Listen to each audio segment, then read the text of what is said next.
Hey, what's up guys, and welcome back to another video on the channel. This is, I believe, day 17 of the World Cup review. I'm currently recording at halftime between South Africa and Canada. It's not been the most exciting first half ever, I must say.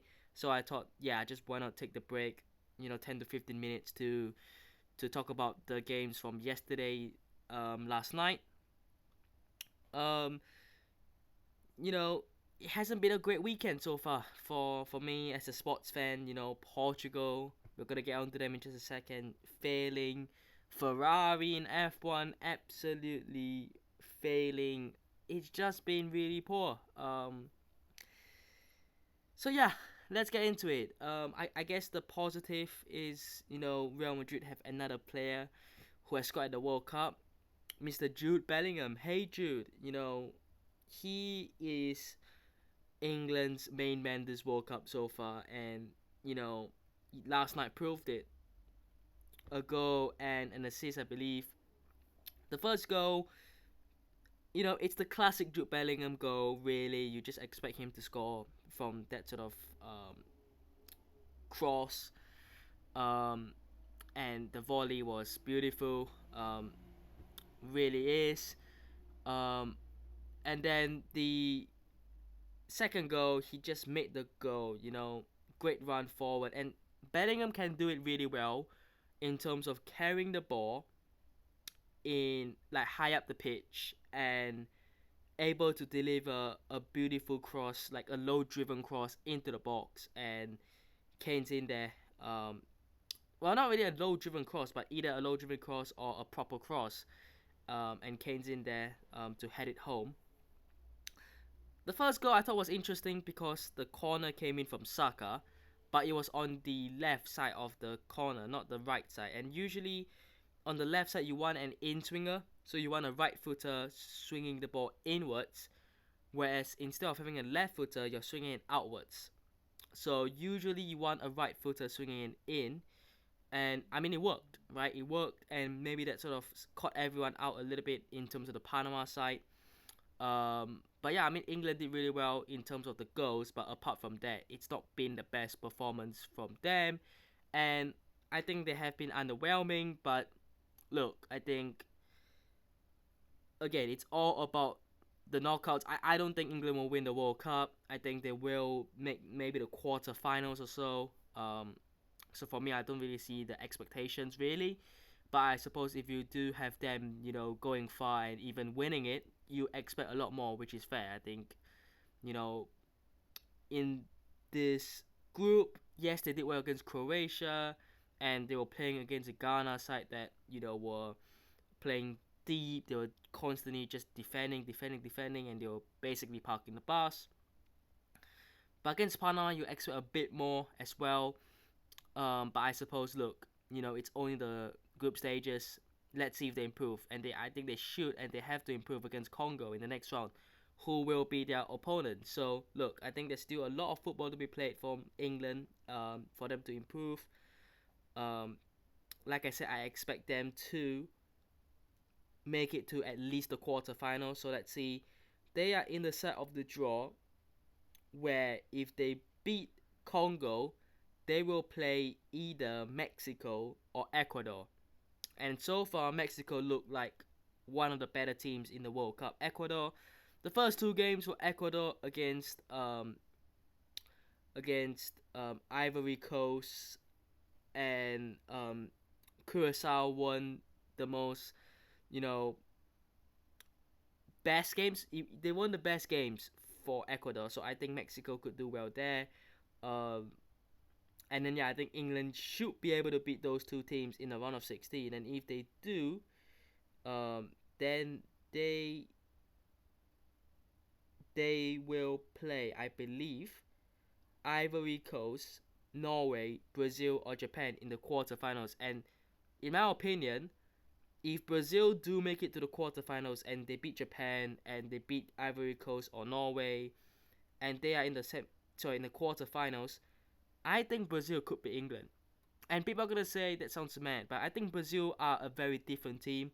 I have them as my World Cup finalists this year. Only time will tell. But let's see. Now, the other game from this group was Croatia beating Ghana. Um, Croatia, I think, the last two games after the England game finally turning up. I don't think I'm gonna see the same Croatia from 4 years and even 8 years ago. You know, the finalists and then the uh, semi-finalists as well. Um, but look, I think Croatia could well do pretty alright. But the problem for them is they are playing Portugal next, and people are gonna say, or some people might say that, maybe that is actually, a good thing because they're playing against a side that have struggled. But I think Portugal will come good in the knockouts. I am skeptical about my prediction of Portugal winning the World Cup. Um, but I think Portugal should be able to beat Croatia there. So let's see. But Croatia doing well to beat Ghana. It is a tough draw for them as well. But when you look at Ghana, uh, they play Colombia, and for them, it's not really an easy draw either. You know what I'm saying? Like, it's not really an easy draw. So look, I think obviously results had to go. They played first, right? So Croatia obviously didn't know that Portugal were not going to beat Colombia, and Portugal were going to finish second. So by winning, they have actually sort of gotten a harder draw for themselves. Whereas Ghana, you could say on paper it's an easier draw. Colombia, but I sort of believe that Colombia literally finished above Portugal for a reason. They were good, and they are good. So I don't really think it's like too big of a difference. I don't think it's make or break. I think playing either Portugal or Ghana, sorry, or Colombia is not that great. But look, I think both of these teams are gonna give it a shot, and let's see. Now, the less it, the better. The less it, the better. Fair play to Colombia. They played really well. They deserve to win. And Portugal again, underwhelming. We talked about this in the first game when they drew the Congo, right? And it was just so disappointing. And I think this is a different level because yes, it's Colombia. Colombia are a good team. They are a better set than Congo. But it just felt like after the Uzbekistan game, things were clicking. And even if they weren't at 100%, it was clicking and things were going to get better. And the truth is, did it get better? It didn't really. And look, for Portugal, yes, squad rotation is important. And yes, you want to play different players. But I'm looking at the starting 11. I'm going, okay, you start Ruben Neves, good player. But João Neves, benching him? For me, I don't understand this Renato Vega hype. I think personally at least, like Inacio or even Thomas Araujo, you know, on the bench are better, you know. So yeah, I'm looking at this team and going, yeah, apart from those two, it's still a very strong team and it's their strongest team, right? Diego Costa, Mendes, Cancelo, Diaz, Vitinha, Bruno Fernandes, Ronaldo. Yeah, Neto is questionable, but I expect a lot more, and I don't think we got it. We didn't. So yeah, that's that. Portugal, like I said earlier, play Croatia. Again, it's not going to be an easy game. If I had to make a prediction now, I would say Portugal will win. But look, it's a close one. Just really disappointed, man. But I mean, for Congo, it is delight that they're making it through. Again, they're playing England, which isn't great, but at least they're into the next round, I suppose. And anything can happen in football. But yeah, Congo, well done to them. They have been pretty good.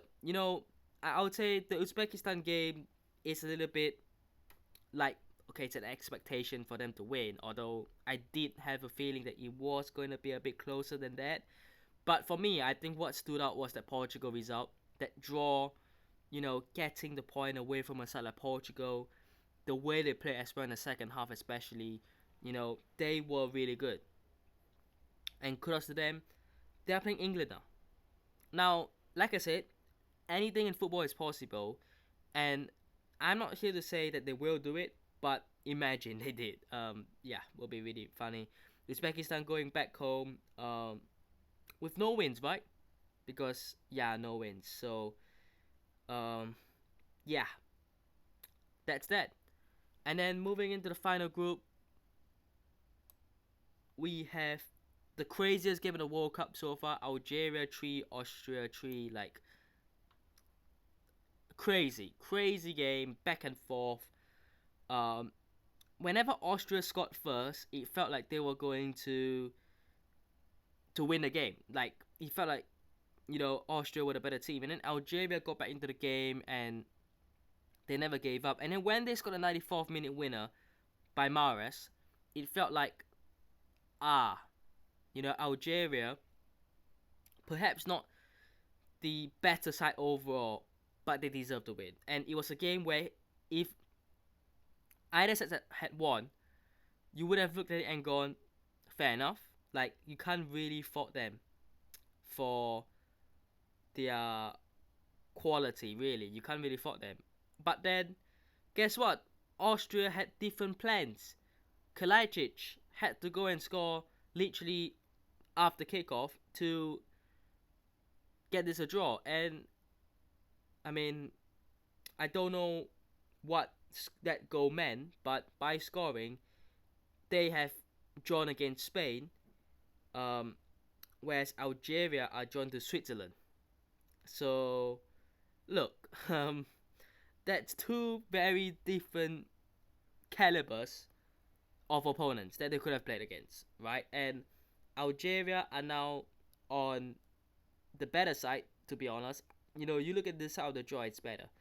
Um, Whereas you look at the other side, Netherlands, Morocco, France, Sweden, Belgium, Senegal, Spain, Portugal, Brazil, like they're basically all tucked up at the top, and the rest are all towards the bottom. I mean, to be honest, Brazil are towards the bottom side. But anyways, yeah, the other teams at the top. So yeah, fair enough.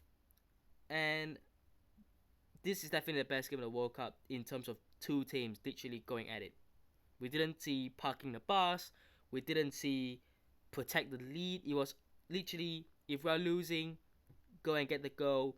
If we're winning, go and have fun. And perhaps there wasn't too much incentive to be cautious, but still, nonetheless, a good spectacle. And I suppose it is what you want to show fans who are not football fans, like the World Cup. You want to give them the game, and this World Cup so far, I think this is the game to show to non-football fans, to show them, okay, how good the World Cup is. Lastly, I'm gonna touch on this briefly, because I'm a Ronaldo fanboy. But anyways, Jordan won, Argentina 3, Messi scoring again, Argentina winning again. Look, I'm gonna say this, I'm gonna get hate, right? But Argentina are so damn lucky, bro. Like France top the group, Germany they top their group, Spain they top their group. All three teams, Belgium they top their group. All four teams have ended up on the tougher side. Argentina, they got Cape Verde next. They're gonna win that game. Like I'm rooting for Virginia, but I'm sure that Argentina will win this game. And guess what? If they win against Cape Verde, they play either Australia or Egypt. If they beat those two teams, which they should, they would play either Switzerland, Algeria, Colombia, or Ghana in the quarterfinals. And okay, if they do, by the time they play a quote big team, they will be in the semifinals. And that will be, to be fair, I believe Brazil, Japan, uh, could be England, but also could be Ivory Coast, Norway, Mexico, Ecuador, or Congo. To be fair, but by the time they get to the semi-finals, then they'll play, your heavyweights, Brazil, England, etc. They got lucky. And people are gonna say, "Oh, salty, or crying." It's the truth. Like, look at the brackets. Go and look at the brackets, and almost every big team have another big team next to them, right? Apart from Netherlands, but Germany have France. Okay, Belgium don't really have much competition, but Spain and Portugal, bro. I mean, Brazil are playing Japan next round, right? Literally, and then they have got Ivory Coast or Norway. You know, it's not it's not easy, or at least it's way easier than what Argentina have. Anyways, I'm gonna end it there before people say I'm salty and whatever. But that's it. Hope you guys have enjoyed. If you guys did, hit the button, subscribe to the channel on already, and I'll see you guys in the next one. Peace.